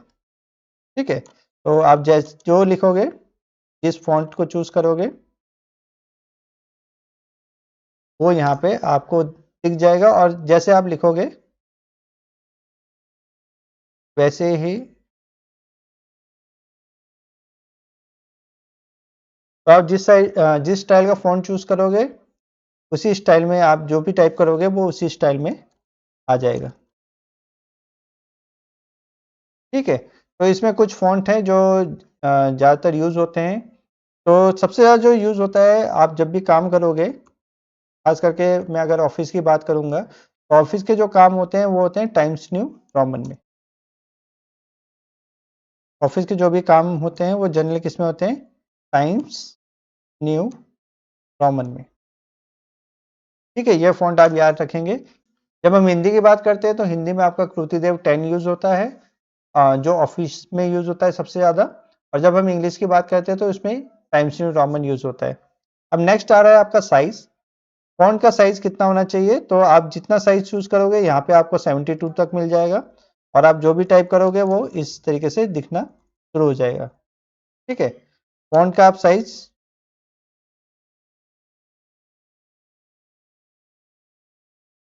72 तक चूज़ कर सकते हो और सबसे छोटा आप 8 तक चूज़ कर सकते हो कि दिस इज़ 8। ठीक है? अब अगर मुझे 72 से ज़्यादा करना है या 8 से कम करना है तो क्या करेंगे? तो उसके लिए आपको यहाँ पे ये वाले एरो मिल जाएँगे। ठीक है? ये ए के साथ अप एरो है, increase font size, control shift greater than का साइन, कंट्रोल शिफ्ट ग्रेटर देन का साइन अगर हम दबाएंगे तो फॉन्ट साइज आप बड़ा कर सकते हो। अच्छा, इसका यूज करके मैं फॉन्ट साइज क्या कर सकता हूँ? 8 से भी छोटा कर सकता हूँ, 1 कर दिया मैंने। और इसी का यूज करके आप फॉन्ट साइज 72 से बड़ा कर सकते हो और ये कितना जाता है आपका 1300 1638 1638 तक जाता है, इससे बड़ा नहीं होता। मैक्सिमम फॉन्ट साइज 1638 तक जाता है। ठीक है? तो आपको क्या करना है, इस तरीके से आप छोटा कर सकते हो। कंट्रोल शिफ्ट और लेस देन का साइन दबा के आप छोटा कर सकते हो। ठीक है? और कंट्रोल शिफ्ट ग्रेटर देन का साइन दबा के या ये वाला इस आइकन में क्लिक करके आप फोन का साइज बड़ा कर सकते हो। ठीक है? आप ड्रॉप डाउन से सिलेक्ट कर सकते हो या डायरेक्टली टाइप भी कर सकते हो। तो जब हम बात करते हैं ऑफिशियल वर्क की तो 12 साइज जो होता है टाइम्स न्यू रोमन के साथ 12 साइज सिलेक्ट किया जाता है। और अगर हम कृतिदेव की बात करें तो कृतिदेव में आप कृतिदेव के साथ 14 साइज में जाओगे तो वो आपका साइज जो है वो थोड़ा सा सही होता है, पढ़ने में विजिबल होता है, पेज में अच्छा दिखता है। तो आप कृतिदेव के साथ 14 साइज में जाएंगे ऑफिस का जब काम करेंगे या अपना प्रोजेक्ट रिपोर्ट बनाएंगे तो तब भी। और टाइम्स न्यू रोमन के साथ 12 साइज में जाएंगे। 14 भी यूज कर सकते हैं लेकिन उससे ज़्यादा छोटा या ज़्यादा बड़ा फिर थोड़ा सा और लगता है, वो देखने में और लगता है क्योंकि हमें आदत पड़ गई है एक ही फॉर्मेट को देखने में। तो कोई अगर उससे थोड़ा सा अलग करता है तो अजीब सा लगता है। ठीक है? तो इसमें नेक्स्ट आता है आपका बोल्ड, इटैलिक, अंडरलाइन। ये सारे इनका यूज़ क्या होता है किसी भी वर्ड को एम्फसाइज करने में, किसी भी वर्ड में जोर देने में। जैसे आप को एग्जाम में टीचर बोलते हैं कि जो इंपॉर्टेंट चीज़ें होती है उसको अंडरलाइन कर दो, या आपके आंसर में जो आपने इंपॉर्टेंट पॉइंट लिखे हैं उनको अंडरलाइन कर दो या काले पेन से लिख दो। तो इस तरीके से हम क्या कर सकते हैं किसी पर्टिकुलर पॉइंट को, जैसे हेलो हाउ आर यू में मैं हाउ आर को चाहता हूँ कि लोगों का ध्यान इसमें आकर्षित हो, अलग से दिखे, तो आप उसको बोल्ड कर सकते हो। जैसे कोई भी एप्लीकेशन लिखते हैं तो एप्लीकेशन में आपको ये कहा जाता है कि उसका जो विषय होता है, सब्जेक्ट होता है, उसको बोल्ड कर दिया करो और अंडरलाइन भी कर दिया करो ताकि लोग उसको पहले पढ़े। और आपके एप्लीकेशन में जो इंपॉर्टेंट चीज़ें हैं जैसे डेट है, टाइम है, छुट्टी किस कारण से चाहिए, तो उसको बोल्ड कर देंगे तो क्या होगा, पढ़ने वाला फटाफट हाँ इंपॉर्टेंट इंपॉर्टेंट चीज़ें पढ़ लेगा और आपके एप्लीकेशन को अप्रूव कर देगा। ऐसा नहीं कि वो प्लेन एक जैसा ही हो सारा और वो पूरा दिन भर उसे पढ़े या बोले हटे कौन पढ़ रहा है इसको। तो इस टाइप से ना हो, तो उसके लिए हम इनका यूज़ कर सकते हैं। आप चाहे तो उसको बोल्ड कर सकते हो, इटैलिक कर सकते हो या उसके नीचे अंडरलाइन लगा सकते हो। ठीक है? तो अगर आप अंडरलाइन के बगल के ड्रॉप डाउन में क्लिक करेंगे तो आपको अलग-अलग ऑप्शन मिलेंगे कि आपको किस तरीके का अंडरलाइन लगाना है, डबल अंडरलाइन लगाना है, मोटा अंडरलाइन लगाना है, डॉटेड लगाने हैं। इस तरीके से जो भी आपको ऑप्शन चाहिए, कलर्स, इवन आप कलर्स भी इसमें चेंज कर सकते हो। तो जो आपको चाहिए आप वो तरीके से कर सकते हो। ठीक है? तो वैसे तो जनरली सिंपल लाइन खींची जाती है। फिर इसी में आपका नेक्स्ट ऑप्शन आता है स्ट्राइक थ्रू। स्ट्राइक थ्रू मतलब इस तरीके से एक लाइन खींच देना, किसी चीज़ को काट देना। ठीक है? तो आप किसी का ध्यान आकर्षित करना चाहते हो किसी पर्टिकुलर लाइन में, तो उसके लिए स्ट्राइक थ्रू का भी यूज़ कर सकते हो। क्योंकि लोग उस चीज़ों को कम देखेंगे और जो चीज़ काटी है उसे ज़्यादा देखेंगे कि क्या काटा है भाई, ज़रा इसको पढ़ें। ठीक है? तो इस तरीके से आप स्ट्राइक थ्रू का यूज कर सकते हो। अब नेक्स्ट आता है आपका सुपरस्क्रिप्ट एंड सबस्क्रिप्ट। आपको केमिस्ट्री के फॉर्मूला लिखने हैं या मैथ्स के फॉर्मूले लिखने हैं तो उसके लिए हम सबस्क्रिप्ट और सुपरस्क्रिप्ट का यूज करते हैं। जैसे मुझे लिखना है ए स्क्वायर, ठीक है, प्लस बी स्क्वायर, या हम सीधा क्वाड्रेटिक इक्वेशन लिखते हैं।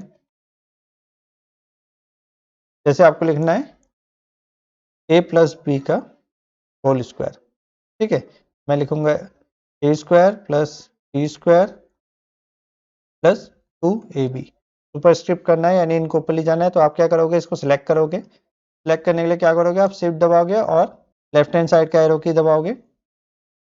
उसके बाद क्या करोगे, इस एक्स स्क्वायर में क्लिक कर दोगे तो ये ऊपर चले जाएगा। वैसे ही आप में क्लिक करोगे और सारे टू को, जितने भी टू आपको पावर में चाहिए, इनको सिलेक्ट करके क्लिक करोगे तो आपके ये पावर में चले जाएंगे, एक्सपोनेंट में चले जाएंगे, और आप इस तरीके से मैथ्स के इक्वेशन बना सकते हो। वैसे मुझे केमिस्ट्री के कोई फॉर्मूला बनाने हैं, मुझे लिखना है H2 प्लस O2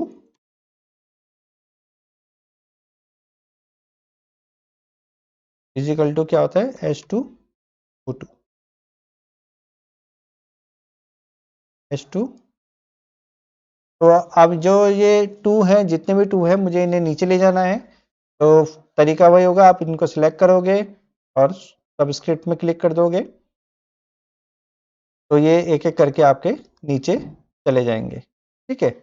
आप चाहे तो कंट्रोल दबा के एक साथ सारे टू को सिलेक्ट कर सकते हो एक एक करके, और फिर सबस्क्रिप्ट में क्लिक करोगे तो वो एक साथ भी नीचे चले जाएंगे, ठीक है। आपको पहले एक को सिलेक्ट करना है, उसके बाद कंट्रोल दबाना है, कंट्रोल को दबाए रखना है, और एक एक करके इनको ऐसे सिलेक्ट कर लेना है। मल्टीपल सिलेक्शन आप कर सकते हैं कंट्रोल का यूज करके, ठीक है। तो नीचे अगर रखना है तो सबस्क्रिप्ट, और ऊपर पावर में लेके आना है तो सुपरस्क्रिप्ट का आप यूज करेंगे, ठीक है।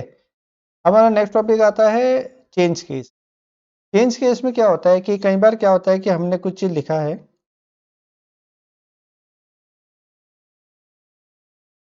कुछ चीज लिखा है और हम उसका प्रिंट आउट लेके गए, और आप जिसके पास लेके गए उन्होंने बोला यार तुमने तो ये स्मॉल लेटर में लिख दिया, मुझे सारा कैपिटल में चाहिए। तो आप उसको कैसे करेंगे वो देखते हैं। तो उसको करने का तरीका क्या है कि आपको सबसे पहले तो पूरे सारे टेक्स्ट को, सारे कंटेंट को सिलेक्ट कर लेना है। उसके बाद यहाँ पे क्लिक करना है और यहाँ पे आपको अलग अलग केस मिल जाएंगे। तो हमें क्योंकि कैपिटल में चाहिए तो अपर केस में चाहिए, तो हम अपर केस करेंगे तो आपका सारा का सारा कंटेंट क्या हो जाएगा, कैपिटल लेटर में कन्वर्ट हो जाएगा। आपको परेशान होने की जरूरत नहीं कि सारा दोबारा टाइप करना पड़ेगा। आप बस यहाँ से क्लिक करके अपर केस में क्लिक करोगे और सारा का सारा कैपिटल लेटर में हो जाएगा। अच्छा, गलती से आप कुछ टाइप कर रहे थे और कैप्स लॉक ऑन रह गया तो सारा का सारा कैपिटल में टाइप हो गया, तो उन्होंने बोला यार कैपिटल में नहीं चाहिए, स्मॉल में चाहिए, तो आप लोअर केस कर दोगे, ठीक है। फिर आता है आपका सेंटेंस केस। सेंटेंस केस मतलब किसी भी सेंटेंस का, किसी भी पैराग्राफ का पहला अक्षर बड़ा, बाकी सारे छोटे, तो सेंटेंस केस बन जाएगा। अच्छा, इसके बाद नेक्स्ट आता है आपका कैपिटलाइजेशन ईच वर्ड, इसे टाइटल केस भी कहते हैं। जैसे टाइटल होता है कि हर अक्षर का पहला वर्ड कैपिटल, तो इस तरीके से भी अगर आपको लिखने के लिए कहा जाता है तो उसके लिए भी अलग से लिखने की जरूरत नहीं, वो आप यहाँ से चूज कर लेंगे। और लास्ट आता है टोगल केस। टोगल केस मतलब, टोगल मतलब एक एक दूसरे का उल्टा, यानी जो कैपिटल वर्ड है उन्हें स्मॉल बना देगा, जो स्मॉल वर्ड है उनको कैपिटल बना देगा। तो आप टोगल केस का यूज भी कर सकते हैं, ठीक है। और इन सब को करने का शॉर्टकट की क्या होता है, आप शिफ्ट के साथ F3 दबाएंगे तो ये सारे कमांड आपके एक के बाद एक आपको चेंजेस मिल जाएंगे। यानी आपको ऊपर जाने की जरूरत नहीं है, आप कंट्रोल ए कीजिए, सिलेक्ट ऑल कीजिए, कंट्रोल ए से सिलेक्ट ऑल होगा और शिफ्ट F3 से आप उसको आसानी से चेंज कर सकते हैं, ठीक है। जो नेक्स्ट कमांड है आपका वो है क्लियर ऑल फॉर्मेटिंग कमांड। इसको समझते होता क्या है। तो कई बार क्या होता है, आपने अलग अलग नोट्स बनाए हैं, जैसे सपोज ये है, या ये मैंने कॉपी किया दूसरे नोट से और यहाँ पे लाके इसको पेस्ट कर दिया। तो आप देख सकते हैं इसका फ़ॉन्ट साइज, इसका फ़ॉन्ट का स्टाइल, सारी चीज़ें अलग है, और मैं चाहता हूँ कि ये सब एक जैसे हो जाए। तो आप किस में क्लिक करोगे, पहले तो जो नया डेटा आया है उसमें क्लिक करोगे और उसके बाद क्लियर फॉर्मेटिंग में क्लिक करोगे, तो आप देखोगे आप ये बिल्कुल ऊपर के जैसे बन गया है। ठीक है। तो क्लियर फॉर्मेटिंग का मतलब क्या होता है कि जो किसी और जगह किसी और फाइल में फॉर्मेटिंग लगी थी, जो कलर लगे थे, फॉन्ट लगे थे, जो भी स्टाइल लगा था, वो सारा आप क्लियर हो चुका है। अब आपका वो एकदम नॉर्मल में आ गया है। अब आप उसे अपने हिसाब से क्या कर सकते हैं, कन्वर्ट कर सकते हैं। ठीक है। ऐसा ना हो कि चार जगह से कॉपी किया है तो चारों अलग अलग दिखे आर्टिकल। वो एक जैसा ही दिखना चाहिए, यूनिफॉर्म दिखना चाहिए, कि ऐसा लगना चाहिए कि आपने ही उसको बनाया है। तो उसके लिए हम किसका यूज करते हैं, क्लियर फॉर्मेटिंग का यूज करते हैं। ठीक है। इसके बाद नेक्स्ट आता है आपका word art. Word art generally use आपका होता है किसके लिए, हेडिंग के लिए।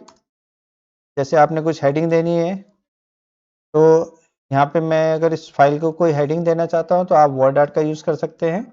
आपको बस करना क्या है, इनमें से कोई भी एक स्टाइल चूज कर लेना है और लिखना है कि this is my project file, या जो भी आपका प्रोजेक्ट का फाइल प्रोजेक्ट का नाम होगा वो आप लिख देंगे और ये आपका इस तरीके से आ जाएगा। ठीक है। आप इसको बड़ा कर सकते हैं, यहाँ से फॉन्ट हम बढ़ा देंगे तो ये इस तरीके से आ जाएगा। आप चाहे तो इसको बाद में चेंज भी कर सकते हैं, ऐसा नहीं कि एक बार जो सिलेक्ट कर लिया वही रहेगा। आप यहाँ से उसको चेंज कर सकते हैं। जो आप लेंगे, जिस स्टाइल को आप यहाँ से सिलेक्ट करेंगे वो स्टाइल आपका बन जाएगा। आउटलाइन कौन से कलर का होना चाहिए, आप आउटलाइन का कलर चेंज कर सकते हैं इसमें। शैडो कैसी होनी चाहिए, ठीक है। रिफ्लेक्शन कैसा होना चाहिए, ग्लो करता हो, ग्लो वाला चाहिए आपको, ग्लो में आ जाएगा। नियॉन कलर आप सेलेक्ट कर लीजिए, वो इस तरीके से दिखेगा।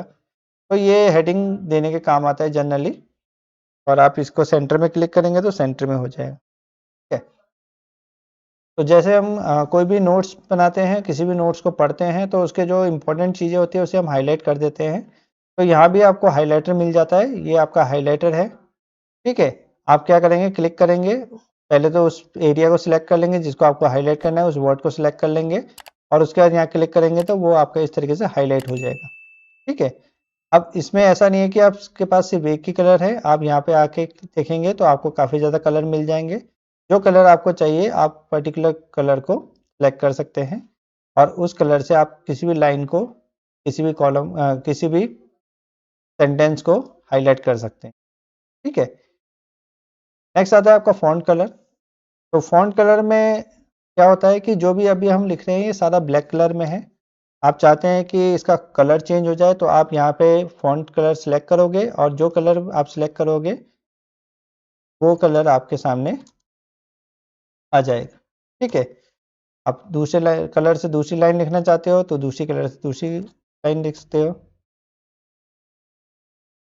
ठीक है। यहाँ पे आप एक एक अक्षर का, एक एक लेटर का अलग अलग कलर सेलेक्ट कर सकते हैं। आपको बस करना क्या है, कलर लेना है, सिलेक्ट करना है और यहाँ से कलर चूज कर लेना है, वो उस कलर में आ जाएगा। ठीक है। तो इस तरीके से आप फॉन्ट कलर चेंज कर सकते हो। ठीक है। फॉन्ट कलर ऐसा नहीं है कि चेंज करने के बाद लिखा जाएगा, पुरानी चीज़ों का भी आप फॉन्ट कलर चेंज कर सकते हो। मुझे किसी और कलर में चाहिए तो वो उसी कलर में आ जाएगा। ठीक है। अब नेक्स्ट जो आता है वो है हमारा क्लिपबोर्ड। क्लिपबोर्ड क्या होता है कि आपके कंप्यूटर में एक छोटी सी मेमोरी होती है जहाँ पे वो सारा डेटा जाता है जिसे हम कट या कॉपी करते हैं। ठीक है। तो क्लिपबोर्ड में से फ़ायदा क्या होता है कि जब भी हम किसी डेटा को कट करते हैं, किसी पर्टिकुलर एरिया को कॉपी करते हैं, तो वो आपका कहाँ चले जाता है, क्लिपबोर्ड में चले जाता है। आप यहाँ क्लिक करके देख सकते हैं ये चीज़ें हमने कॉपी की है और अब हम इसे किसी भी पोजीशन में जाके पेस्ट कर सकते हैं। ठीक है। तो जो आपका कर्सर पोजीशन होगा, हम पेस्ट में क्लिक करेंगे तो वो क्या होगा, वहाँ पे आके पेस्ट हो जाएगा। ठीक है। तो आपको यहाँ पे जो कमांड दिखेंगे कट के लिए, आपको कौन सा कमांड दिखेगा, कट कमांड कब एक्टिवेट होगा आपका, जब आप कोई चीज़ सेलेक्ट करोगे। कट मतलब कैंची है तो कट कमांड है उसके लिए। दो फाइलें हैं इसका मतलब कॉपी है। और तीसरा कमांड है आपका पेस्ट कमांड, यानी आपका जो भी चीज़ आपने अभी कॉपी की है, लेटेस्ट जो सबसे ऊपर वाली होगी वो वहाँ पे आके क्या हो जाएगी, पेस्ट हो जाएगी। कहाँ पे, यहाँ पे आपका कर्सर पोजीशन होगा। कर्सर पोजीशन मैंने आपको बताया था, ये जो आई दिख रहा है साइन आपको, जो मूव हो रहा है, ये आपका कर्सर है और आपका कर्सर जहाँ भी होगा उस पोजीशन में चीज़ें आके क्या हो जाएगी, पेस्ट हो जाएंगी। ठीक है। तो कॉपी में क्या होगा कि आपकी एक ही चीज की दो कॉपी बन जाएगी और कट पेस्ट में क्या होगा कि आपको जब भी मूव करना है किसी कंटेंट को एक जगह से दूसरी जगह, तो उस केस में आप क्या करोगे, कट करोगे देन पेस्ट कर दोगे। ठीक है। अब नेक्स्ट आता है आपका इसी में क्लिपबोर्ड में फॉर्मेट पेंटर। फॉर्मेट पेंटर का काम काफी अच्छा होता है, काफी यूजफुल होता है।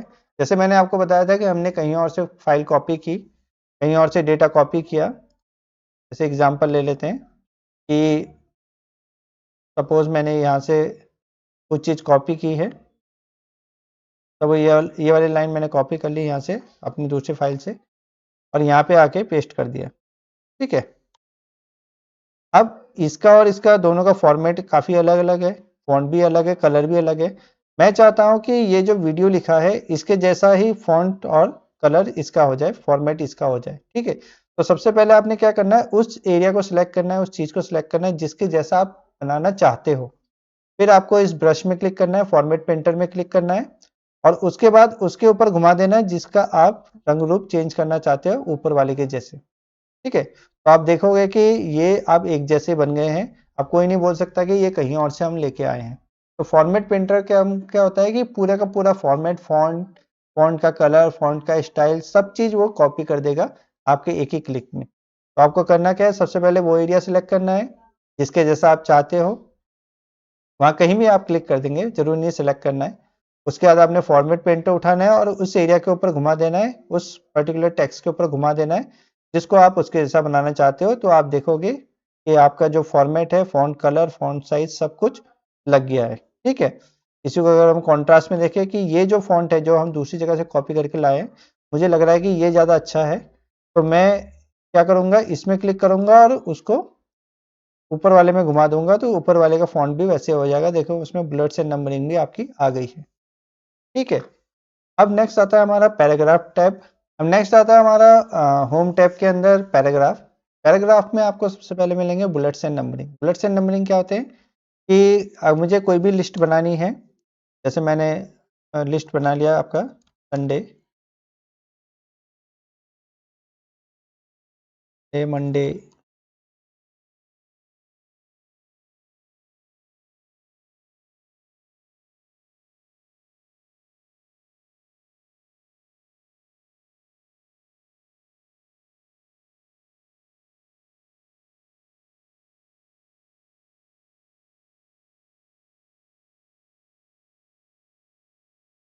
सपोज मैंने इस तरीके से नाम लिखे हैं, लेकिन ये आप कुछ थोड़ा सा अजीब से दिख रहे हैं, तो मैं चाहता हूँ ये लिस्ट के फॉर्म में आ जाए।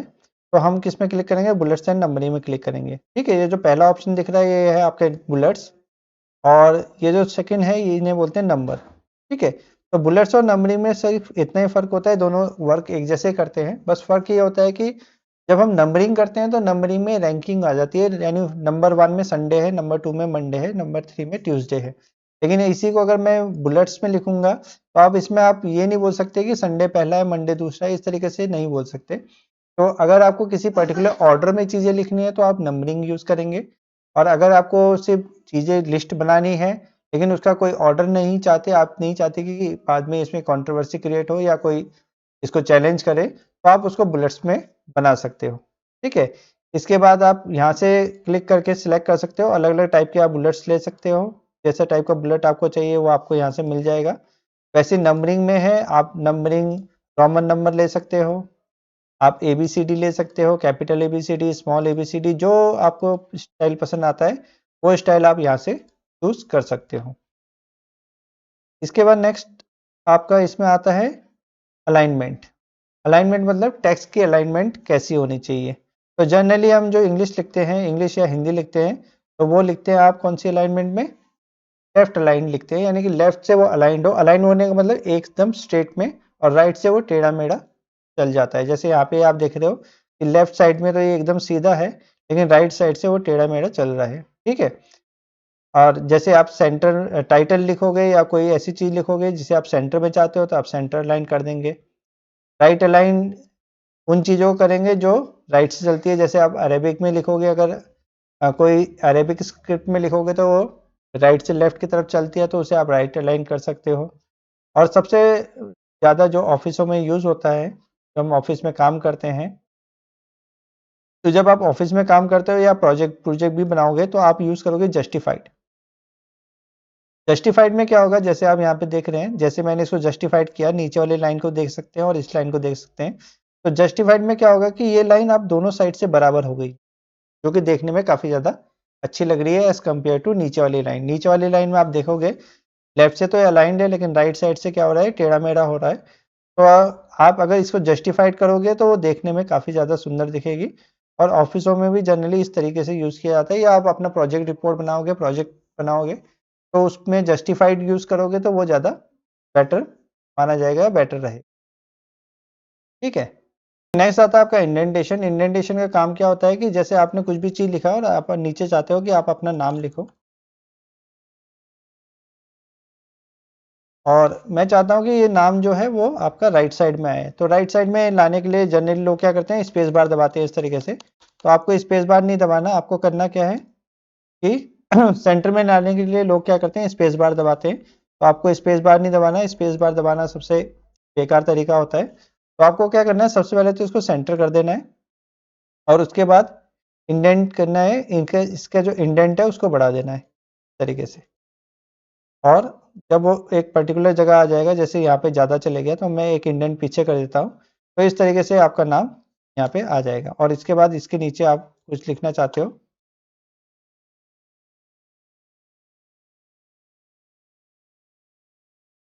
तो इस तरीके से आप लिख सकते हो। और इसका इंडेंट कम करना है तो मैं इसका इंडेंट कम कर देता हूँ, और फिर ऊपर वाले का भी इंडेंट कम कर देता हूँ तरीके से। तो ये एकदम आपका सेंटर में आएगा और देखने में अच्छा दिखेगा। तो इंडेंटेशन से क्या कर सकते हो आप, यही काम टैब से कर सकते हो, और अगर यहाँ से करना चाहते हो तो आप कैसे करोगे, इंडेंट को इंक्रीज या डिक्रीज करोगे। ठीक है। नेक्स्ट आता है आपका लाइन स्पेसिंग। तो जैसे अब इन दोनों के बीच में काफ़ी ज़्यादा स्पेस दिख रहा है, मुझे उसे कम करना है, तो आप क्या करोगे, रिमूव स्पेस आफ्टर पैराग्राफ कर दोगे, तो इनके बीच का लाइन हट जाएगा। ठीक है। अब जैसे ये लिखा हुआ है, मैं चाहता हूँ इनके बीच में थोड़ा सा गैप बढ़ जाए, तो आप यहाँ से इस तरीके से गैप बढ़ा सकते हैं। ठीक है। आपने कुछ चीज़ लिखा है और वो पेज में काफ़ी कम दिख रहा है, जैसे ये सपोज लिखा है और पेज आपका खाली दिख रहा है, मैं चाहता हूँ पेज पूरा भर जाए, तो मैं क्या करूँगा, पूरे को सिलेक्ट कर लूँगा, और उसके बाद यहाँ से लाइन स्पेसिंग बढ़ा दूंगा इस तरीके से। तो अब ये पूरे पेज में आ जाएगा, यानी एरिया आपका बढ़ जाएगा, और देखने में बुरा भी नहीं लगेगा, क्योंकि चीज़ें क्या है आपकी यूनिफॉर्म है, सबके बीच में गैप बराबर है, तो वो देखने में बुरे भी नहीं लगेंगे। और आप इस तरीके से चीज़ों को, कंटेंट का साइज, यानी सेम कंटेंट को पेज में फैला भी सकते हैं और उसको कम भी कर सकते हैं। आप डेढ़ में लेके आओगे तो वो इस तरीके से हो जाए। तो आप लाइन स्पेसिंग का यूज़ करके क्या कर सकते हो, लाइन के बीच की स्पेस को बढ़ा भी सकते हो और घटा भी सकते हो। ठीक है। पैराग्राफ के, तो सपोज हमारे पास इस तरीके से दो पैराग्राफ है, और इसके बीच में जो स्पेस है वो आप चाहे तो घटा सकते हैं, यहाँ से रिमूव कर सकते हैं। बिफोर पैराग्राफ रिमूव कर दिया मैंने, और आफ्टर पैराग्राफ रिमूव कर दिया, तो ये आपस में चिपक गए। अगर आपको चीज़ें इस तरीके से चाहिए, एक साथ पास पास चाहिए, तो आप रिमूव कर सकते हैं, या आपको अगर उनके बीच में, पैराग्राफ के बीच में स्पेस बनाना है, तो इस तरीके से आप add space after paragraph, add space before paragraph करके उनके बीच में स्पेस बढ़ा सकते हैं।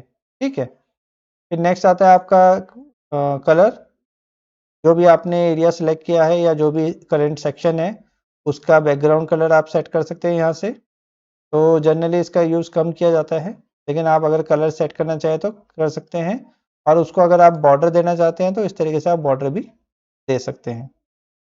ठीक है। अगर मैं पूरे को सिलेक्ट कर लूँगा, तो पूरे के बॉर्डर अब बन जाएगा। इस तरीके से आप बॉर्डर दे सकते हैं। तो जनरली बॉर्डर इस तरीके से दिया नहीं जाता, लेकिन हाँ, ऑप्शन आपके पास है, अगर आप देना चाहें तो दे सकते हैं। अब इसमें हमारे पास लास्ट ऑप्शन रहता है पैराग्राफ में, वो है शॉर्टिंग। शॉर्टिंग मतलब आपको पता ही है, चीज़ों को शॉर्ट करना, ए टू जेड आप शॉर्ट कर सकते हैं। जैसे मैं एक लिस्ट बना देता हूँ, और उसमें लिख देता हूँ कुछ भी, कलर्स के नाम लिख देता हूँ, रेड, ग्रीन।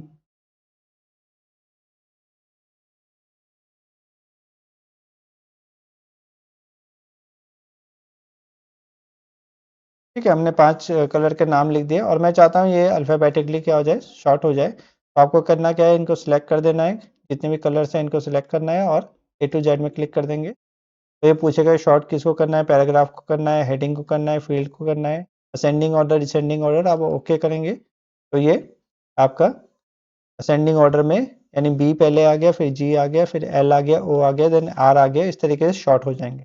ठीक है। तो इसमें आपको ध्यान रखना है कि पहले तो केवल वही टेक्स्ट सिलेक्ट करना है जिसमें सॉर्टिंग करनी है। अगर आप पूरे को सेलेक्ट करोगे तो पूरी की पूरी लिस्ट गड़बड़ा जाएगी। यानी अगर मैं पूरे को सिलेक्ट करके शॉर्ट करता हूँ, तो फिर चीज़ें उल्टी सुलटी हो जाएंगी। ठीक है, तो वो नहीं करना। आपने इस चीज़ का ध्यान रखना है कि केवल उसी लिस्ट को सिलेक्ट करना है जिसकी शॉर्टिंग की जानी है, तो केवल उतने एरिया को सिलेक्ट करना है। दूसरा, अगर कोई ऐसी चीज़ें हैं जो ऑर्डर में है, जैसे रोल नंबर है, बच्चों के नाम लिखे हैं, रोल नंबर लिखे हैं, उसके आगे डेट ऑफ बर्थ कुछ लिखा है, तो उन केस में शॉर्टिंग कम ही अवॉइड करेंगे, क्योंकि क्या होगा कि बच्चे के नाम तो ऊपर नीचे आ जाएंगे लेकिन उनका रोल नंबर वहीं रहेगा। जैसे आप देख रहे थे यहाँ पे सारे सीरियल नंबर चेंज हो गए हैं, तो उनका रोल नंबर वहीं रहेगा। डेट ऑफ बर्थ होगी तो किसी का डेट ऑफ बर्थ कुछ हो जाएगी, किसी की डेट ऑफ बर्थ कुछ हो जाएगी, रोल नंबर भी कुछ का कुछ हो जाएगा। तो ये शॉर्टिंग ऑप्शन यहाँ पे है, लेकिन हम इसका यहाँ पे कम यूज़ करते हैं, एमएस वर्ड में कम यूज़ करते हैं, और ज़्यादा यूज़ कहाँ करते हैं, आपका एक्सेल में करते हैं। एक्सेल में इसको डिटेल में पढ़ेंगे। नेक्स्ट आता है आपके एमएस वर्ड में कुछ प्री डिफाइंड हेडिंग के स्टाइल है। आपको बस करना क्या है, उनमें से किसी एक को सिलेक्ट करना है, और आपका सारा कंटेंट आपको पहले क्या करना है, सिलेक्ट ऑल कर देना है, और उसके बाद यहाँ से कोई भी एक कुछ स्टाइल बने हुए हैं, इसमें हेडिंग अलग है, सब हेडिंग अलग है, इस तरीके से। तो आप जो भी स्टाइल सिलेक्ट करेंगे, आपका पूरा का पूरा कंटेंट उसी स्टाइल में, उसी कलर में चेंज हो जाएगा। इसमें फिर आप एडिटिंग करके और चीज़ें ऐड कर सकते हैं। ठीक है, अब हमारा होम टैब का लास्ट सेक्शन आता है एडिटिंग। एडिटिंग में जो हमारे पास कमांड है, पहले है फाइंड कमांड। फाइंड कमांड काफ़ी यूज़फुल होता है। अब जैसे इसमें क्लिक करेंगे या कंट्रोल F दबाएंगे तो फाइंड कमांड खुल जाएगा। आप यहाँ डायरेक्ट फाइंड में क्लिक कर सकते हैं, कंट्रोल के साथ F दबा सकते हैं, तो ये फाइंड खुल जाएगा। अब फाइंड में आपको कोई पर्टिकुलर वर्ड ढूंढना है, तो आप इस तरीके से क्लिक करेंगे और वो आपको दिखा देगा कहाँ कहाँ पे है। इस तरीके से आप किसी पर्टिकुलर वर्ड में इस तरीके से जा सकते हैं, या फिर एरो की का यूज़ करके भी आप एक पॉइंट से दूसरे पॉइंट में जा सकते हैं। ठीक है, तो फाइंड कमांड काफ़ी यूज़फुल होता है। किसी चीज़ को ढूंढना है आपको, पूरी आपका 300-400 पन्ने का कोई टॉपिक है, उसमें आपने ढूंढना है कि यार इस चीज़ के पर्टिकुलर चीज़ का आर्टिकल है या नहीं है, तो आप फाइंड में जाके उसको सर्च कर लीजिए, आपको मिल जाएगा। या बच्चों का नाम सर्च करना है, काफ़ी ज़्यादा बच्चों के नाम है और आपको देखना है कि किसी पर्टिकुलर बच्चे का नाम है कि नहीं है, तो 100-200 लोगों की लिस्ट में ढूंढने से अच्छा क्या है, आप सीधा फाइंड में जाओगे और वहाँ पे उस बच्चे का नाम लिख दोगे, तो वो आपको सामने दिख जाएगा। नेक्स्ट कमांड आता है आपका रिप्लेस। रिप्लेस का शॉर्टकट की होता है आपका कंट्रोल H। इस तरीके से खुल जाएगा। अब यहाँ पे हम क्या कर सकते हैं, वो वर्ड सर्च करते हैं और उसको किससे रिप्लेस करना है, तो मैं लिख देता हूँ कि वाइड एरिया नेटवर्किंग। और रिप्लेस क्या होता है, अगर आपको एक एक करके रिप्लेस करना है तो आप एक एक करके रिप्लेस कर सकते हो। अगर आप रिप्लेस ऑल करोगे तो वो मैसेज दिखा देगा कि एक साथ इतने रिप्लेसमेंट हो गए हैं। ठीक है, तो वो आपकी चॉइस है, आपको कैसे रिप्लेस करना है, एक एक करके करना है या एक साथ करना है। शॉर्टकट की कंट्रोल H है। इस तरीके का एक बॉक्स खुल जाएगा, डायलॉग बॉक्स खुल जाएगा। सबसे पहले आपने करना क्या है कि वो पर्टिकुलर वर्ड को सेलेक्ट करना है जिसको आपको बदलना है, और फिर यहाँ पे रिप्लेस विद में क्या करना है, उस शब्द को लिख देना है जिससे बदलना है। ठीक है, जैसे कोई शॉर्ट फॉर्म है या लॉन्ग फॉर्म में वाइड एरिया नेटवर्किंग लिखा है, आप वैन से उसे कन्वर्ट करना चाहते हैं, तो आप क्लिक करेंगे, रिप्लेस ऑल कर देंगे तो दिख जाएगा। ठीक है, तो ये हमारा होम टैब था। आज हमने देखा कि होम टैब में आपके कौन कौन से कमांड्स होते हैं, कौन कौन से सेक्शन होते हैं। तो सबसे पहले हमने देखा इसमें फॉन्ट सेक्शन था, फिर हमने क्लिपबोर्ड देखा, पैराग्राफ देखा, स्टाइल देखे और एडिटिंग देखा। तो हमारा होम टैब में जितने कमांड थे आज हमने सारे कवर कर लिए हैं। नेक्स्ट वीडियो में हम देखेंगे इंसर्ट, ड्रॉ, डिजाइन, आगे के पार्ट देखेंगे। तो आज की वीडियो में बाकी चीज़ें कवर इसलिए नहीं कर रहे, काफ़ी लेंदी वीडियो हो जाएगी और फिर ये थोड़ी बोरिंग हो जाएगी। तो आज की वीडियो में हमने देखा कि फाइल को क्रिएट कैसे करते हैं, ओपन कैसे करते हैं, कैसे सेव करते हैं, अपडेट कैसे करते हैं। इसके बाद हमने वर्ड आर्ट में सीखा है, और हमने पेज लेआउट के बारे में पढ़ा। पेज लेआउट में पेज कैसे कैसे सेटअप करते हैं, कैसे मार्जिन सेट करते हैं। उसके बाद हमने पढ़ा कि पैराग्राफ में इंडेंटिंग क्या होती है, लाइन स्पेसिंग क्या होती है, टेक्स्ट की अलाइनमेंट, सेंटर, राइट, लेफ्ट, ये सारी चीज़ें हमने देखी। उसके बाद हमने टेक्स्ट फॉर्मेटिंग देखा, टेक्स्ट अलाइनमेंट देखा, शॉर्टिंग देखा कि टेक्स्ट को कैसे शॉर्ट करते हैं, फाइनल रिप्लेस देखा, बुलेट्स एंड नंबरिंग देखी। तो ये सारे टॉपिक हमारे कवर हो गए हैं इस वीडियो में। नेक्स्ट वीडियो में आगे हम इंसर्ट टैब और बाकी टैब करेंगे, तो हमारे सारे टॉपिक नेक्स्ट वीडियो में कवर हो जाएंगे। तो आज के लिए इतना ही करते हैं। अगर आपको ये वीडियो पसंद आई है और वीडियो का कंटेंट समझ में आया है तो इसको लाइक कीजिएगा, और जो इस चैनल में नए आए हैं वो इस चैनल को सब्सक्राइब कीजिएगा, और साथ ही आप अपने दोस्तों के साथ इस वीडियो को जरूर शेयर कीजिएगा ताकि उनको भी इससे फ़ायदा हो सके और उनको भी जो उनका कोर्स है वो कंप्लीट हो सके, टाइमली उनको कोर्स कंटेंट मिल सके। तो आज के लिए इतना ही करते हैं, धन्यवाद।